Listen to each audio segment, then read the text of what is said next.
કરી રહ્યા છે કાર્યકર્તાઓને, તેમના હોદ્દેદારોને. સાથે જ કેતનભાઈ જે છે તે કહી રહ્યા છે કે હું કોઈને પણ રાજીનામું નહીં આપવા દઉં અને તેમને જે આ રાજીનામું આપ્યું છે તે તેમને અંતરાત્માની અવાજ સાંભળીને આપ્યું છે. શું કહેશો કેતનભાઈ, આજે રાજીનામું આપી દીધું છે, કાર્યકર્તા તરીકે તમે એમને નથી મનાવી રહ્યા કે આવું ના કરે? એવું નહીં, પાર્ટીના કાર્યકર્તાઓ જે જૂના છે, જે પાર્ટીમાં કામ કરી રહ્યા છે, અત્યારે નવા આવનારા લોકોને જે જવાબદારી આપી દેવાય છે કે કંઈ પણ હોય તે બદલ કેતનભાઈનો જે નિર્ણય છે એની સાથે અમારું સમર્થન છે. કેતનભાઈના નિર્ણય સાથે સમર્થન છે કાર્યકર્તાઓનો. તમે ક્યાંથી આવ્યા છો? તાલુકા પંચાયત સદસ્ય છું, કિરીટભાઈ બારોટ, માજી તાલુકા પંચાયત પ્રમુખ. અને કેતનભાઈ જે નિર્ણય લીધો છે અમે એમની સાથે છે. કેતનભાઈના દરેક નિર્ણયમાં અમારે સહભાગી જ છે. રાજીનામું આપશો? કેતનભાઈ જે કહેશે, કેતનભાઈ કહેશે, અમે કેતનભાઈ જ છે. અને અમે ભારતીય જનતા પાર્ટીના જૂના કાર્યકર છે. જૂના કાર્યકરને સાઇટ આઉટ લાઈન કરી અને જે નવા આવેલા અને જે વિધાનસભામાં પણ ભાજપ વિરોધી હતી એવા નેતાઓને મોટી જવાબદારી આપી છે, જેનાથી દરેક કાર્યકરોનો અંતરાત્મા દુભાઈ રહ્યો છે. જો સાંભળો ખ્યાતિ, શું કીધું તાલુકા પંચાયતના સદસ્ય. વિધાનસભામાં કેતનભાઈની સામે હારેલા વ્યક્તિને મોટી જવાબદારી આપી, એના કારણે તેમનો અંતરાત્મા દુભાઈ રહ્યો છે, તેનો અંતરાત્મા દુખી રહ્યો છે. એટલે સીધી રીતે કુલદીપસિંહ રાહુલજી પર આવી રહ્યું છે. શું કહેશો?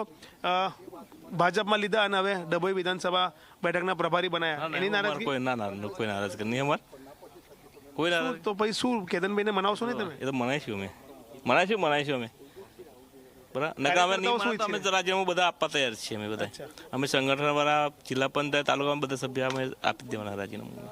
અચ્છા, બરાબર. તો એમની સાથે કઈ વાતચીત થઈ તમારી? ના થાય. શું કહેશો?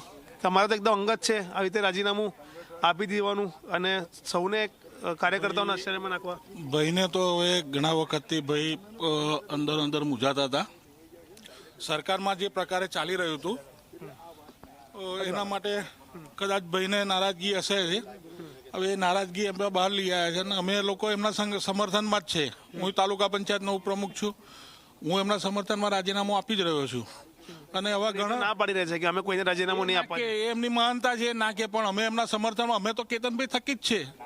અમારો હાવલી તાલુકો આખો કેતનભાઈના સમર્થનમાં જ છે. તાલુકા પંચાયત, જિલ્લા પંચાયત, અમારી તમામ મોરચા હોદ્દેદારો બધાનો અમારા મેસેજ આવી રહ્યા છે કે ભાઈ અમે રાજીનામું આપીએ છીએ. જો સમય અંતરે શું થાય છે જુઓ તો ખરા. તો જે રીતના ખ્યાતિ આપ જોઈ શકો છો, કાર્યકર્તાઓની લાગણી છે. આપ શેમાંથી? સરપંચ, કનોડા ગ્રામ પંચાયત. શું કહેશો સરપંચ, જે રીતના તમારા ધારાસભ્ય રાજીનામું આપી દીધું છે, મનાયા કે નહીં એમને? તમે એમને મનાવવાના, એ જે નિર્ણય લે બધો સાચો જ હોય. જે માણસ એના ગામમાં બનવાનો પ્રભારીને લાયક ના હોય એને તાલુકાનો પ્રભારી બનાવે તો એ ખોટો નિર્ણય છે પાર્ટીનો. શું કહેશો? રજૂઆત કરશો પાર્ટીને બધા ભેગા? હા, કરીશું ને. જે પાર્ટીની અંદર જે અત્યારે જિલ્લા સંગઠનની અંદર જે લોકો છે ને એ એમના ગામમાંથી જ માઇનસ બૂથ નીકળે છે. બધાના ચેક કરી લો. બધાના એવા લોકોને પાર્ટી સંગઠનમાં લે છે, મોટા મોટા હોદ્દા આપી દે છે. બિલકુલ. પાર્ટી સંગઠનમાં જે લોકોને લેવામાં આવી રહ્યા છે તે ખોટી રીતે લેવામાં આવી રહ્યા છે. જે ગામમાં પ્રભારી બનવાને લાયક નથી તેમને તાલુકાનો પ્રભારી બનાવવામાં આવી રહ્યા છે. તે પ્રકારની કાર્યકર્તાઓની લાગણી છે અને કાર્યકર્તાઓની લાગણી પણ આ જ છે કે કેતનભાઈની જે નારાજગી છે તેની સાથે તેઓ સંમત છે. તમે ક્યાંથી છો? સાવલીથી. શું કહેશો? કેતનભાઈ રાજીનામું આપી દીધું, કેવું આમ એકદમ આશ્ચર્યજનક નથી લાગી રહ્યું?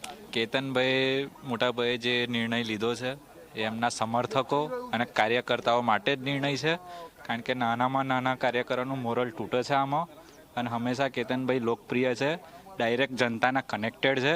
એટલે જનતાનો અવાજ એમને અંતરાત્માના અવાજથી રાજીનામું આપ્યું. અંતરાત્માના અવાજથી રાજીનામું આપ્યું છે. કેતનભાઈ સાથે ફરીથી વાત કરવાનો પ્રયાસ કરીશું. કેતનભાઈ, કાર્યકર